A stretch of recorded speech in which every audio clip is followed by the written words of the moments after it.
We've made a few changes to Race Room for this week. We want to make it funnier, faster, so if you've got any ideas, watch to the end, then comment below and tell us what you want to see. This is what's coming up on today's show. Because recently there's always been Lewis in my gearbox, which is always a big battle. So 2010, so the third running of Formula One's night race in Singapore. Actually, my favourite pirate of the week is Kimi Räikkönen. Look at that, it looks like he's actually got one tooth. So I thought I'd look back at the German Grand Prix out in Hockenheim and give a little quirky take on the race. First of all, this is a photo I found on James Moy's photography website. This is a builder on the Thursday still digging at the Hockenheimring.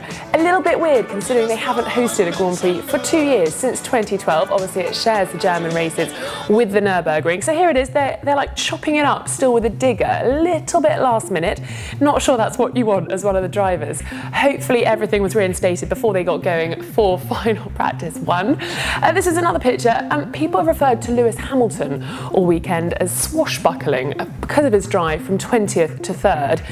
But actually, my favourite pirate of the week is Kimi Räikkönen. Look at that, it looks like he's actually got one tooth. Maybe his crash at Silverstone got rid of all his pearly whites. But yeah, Kimi Räikkönen, quite interesting there, looking very odd with this little white thing in his mouth, quite strange. So this was all a bit problematic. Poor Lewis Hamilton, his brake disc broke into 3 pieces, sending him off the track in qualifying. Not great for him. It meant he had to start much further down the field, and they also changed a gearbox, which meant he started in 20th position. Not ideal for someone who was 4 points behind his teammate in the championship standings. And there you can see Rosberg going past his teammate facing the wrong way off the track. Not great. Rosberg obviously having a great time, and I love that. Auf Wiedersehen, yes. It's going rather well for Rosberg. Now he's extended his lead to 14 points ahead of Lewis Hamilton, and of course doing it in front of your home crowd, winning. What a great moment for the Germans. And talking of the Germans, I blooming love this photo. Look at that. James Moyes snapped these guys who've actually bought their house. Okay, there's no kitchen sink, but I mean, they've got the telly, they've got their little trophy pictures. Absolutely awesome out in the grandstand. I think they're getting so used to watching the football on the telly at home that they thought they'd bring a bit of the World Cup action to Formula One, to the Hockenheimring. And obviously the Germans, what a great sporting summer for them. The English, terrible. The Germans, amazing. And this weekend especially, a German driver in a German team, driving a German car at the German Grand Prix, and then you've got the World Cup as well. I mean, too much really. This was a photo I absolutely loved. Check out this little guy's core stability. I think that is awesome. And his dad is sporting an amazing hat there, the German hat. What a cool guy, all dressed up. I think he's maybe a future Nico Rosberg, definitely a Mercedes fan. So there was some crashing, obviously, a lovely Grand Prix, lots of excitement. The first turn, Felipe Massa collided with Kevin Magnussen. What a nightmare, and Massa's been really vocal about the young drivers, saying that they really need to watch out. But of course, back in 2002, we know that a young Felipe Massa was causing trouble as well. But yeah, here he is, upside down, not exactly the right direction or way you want to be facing on the first turn of the race. He says it's Magnussen's fault. That obviously put Massa out. It also brought out a safety car, which made things a little bit spicy. German spicy sausage, that's what I like to say. And there you can see again, just not great for Massa, but of course the roll hoop protecting him. So he walked away from the crash, which is so fantastic. Another bit of collision going on, a bit further on in the race. Jenson Button, Lewis Hamilton, old teammates, remember, from their days at McLaren together. Lewis thought that Jenson had left the door open, that he was moving across for him to take him. They were vying for 6th place. It's kind of funny that you want to be creating a bit of mayhem, challenging for 6th place. But yeah, you can see front wing on Mercedes there, absolutely annihilated. It didn't help Lewis Hamilton. And who knows, do you think maybe if his front wing hadn't been damaged that he would have taken 2nd place from Valtteri Bottas? If you do, comment below. What do you think? I think he probably would have got the flying Finn, as we like to call him. And then a bit of fire, because it wouldn't be F1 with a bout of flames and fire. Poor Daniil Kvyat, he'd pitted. Before he went into the pits, he was saying it was like hell to drive the car. He comes out of the pits, he then passes Esteban Gutierrez for 14th, and then his car just catches fire, and he said he reported loss of power just before all this happened. But yeah, lots of flames. Poor Daniil Kvyat, he's having quite a good year, so this is a bit of a setback for him, so poor guy. And finally, this just sums up the weekend. Look at this, Mr. Eccleston. He has his own parking permit with Mr. E written on it. Absolutely love that. But I thought, worth pointing out, that it's quite weird that the picture on the parking pass has a little digger. quite bizarre, and it kind of rounds off our whole story from the guys digging up the track at the beginning of the weekend, and here, the parking permit with Mr. E. So it was a cracking weekend for Nico Rosberg, especially after his DNF at Silverstone. This is what he had to say after winning in front of his home crowd. Yeah, unreal really. To win Hockenheim, very, very special day for me. You know, there's this one in Monaco that I want to win, and so to having done that today, really awesome. And massive support, you know, from the home crowd, and my family was there from Wiesbaden, right next door. Everybody, a lot of people came, which was nice.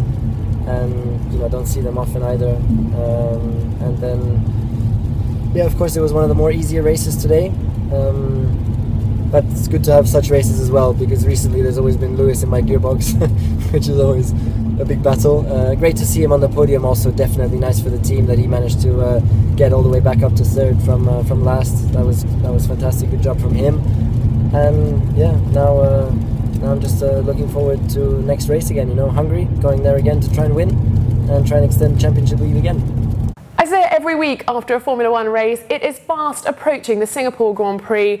Mark Priestley, aka F1 Elvis, has got a wrap-up of the 2010 Singapore Grand Prix for you.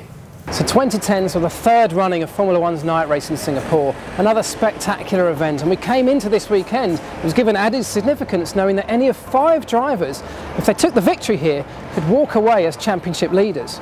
As it turned out, Fernando Alonso in his Ferrari was dominant from start to finish, a little bit like Lewis had been the year before, but this time taking pole position on Saturday, fastest lap in the Grand Prix and the outright race victory, and therefore left Singapore as the leader in the 2010 title race. The race was dominated once again, as it has been previously, with safety cars. We had 2 in this race, becoming a common feature in the Singapore Grand Prix, and really played an important role in strategy and the way the teams dealt with that. Some fared better than others, but as I said, Fernando Alonso, completely dominant, walked away here a very happy man. So yes, 2010, do you remember it? Were you there? Were you in Singapore? If yes, comment below and tell us what was your favourite moment from that year's race. Now it's time for Tweets of the Week. So the first tweet in the tweety jar this week is from Nicola Poll. She's saying, Nikki, interview? What interview? Give me more ice cream. Yeah, this is Nikki Lauda having a little cornetto there, it seems. And Christian Horner's got one as well. Look at them.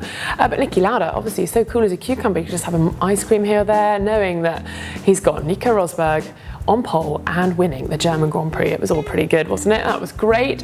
And here, I'm not even going to try and say that username, BNCBC, I have no idea what that means, at BounceBackBuilderX, was Kimi in another part of the EU. Now this is pretty cool, look at this. They have really not got the timing sorted on this screenshot here. Raikkonen is plus 2,944.177 of a second. What is going on there?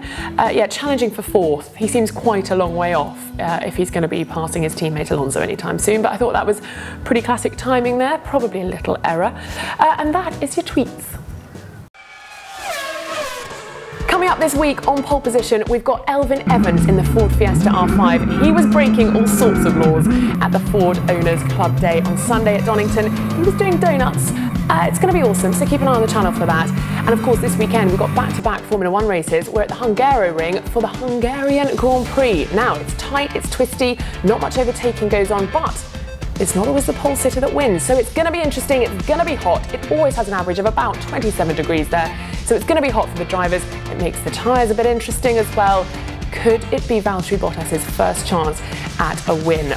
We will be watching very closely. Hopefully you will be too. And of course, get in touch with the channel if you've liked this week's race room. We'll be back next week.